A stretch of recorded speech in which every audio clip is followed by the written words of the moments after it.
فرعون كان يقول أنا ربكم الأعلى، فالله لما بعث موسى وهارون قال لهما قولا له قولا لينا، هذا وهو يقول أنا ربكم الأعلى.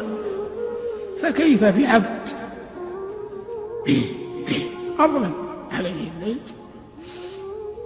كأي شاب منكم واصنعها الليلة، أطفأت النور لتنام ثم أخذت فراشك ثم تذكرت جلال الله، ولا سبيل إلى رؤية الله، لكن هناك سبيل للقيام بين يديه، فعدت للنور وذهبت إلى مكان وضوءك فتوضأ، ثم وقفت تقرأ القرآن، ثم سجدت قسما بمن أحل القسم لا يوجد شيء في الدنيا من لذة أعظم من لذة السجود.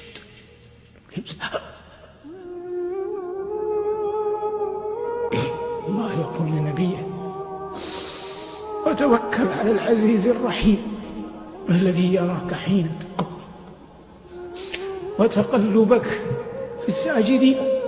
قال ربنا يوم يكشف عن ساق يدعون إلى السجود فلا يستطيعون خاشعة أبصارهم ترهقهم ذلة وقد كانوا يدعون إلى السجود وهم سالمون.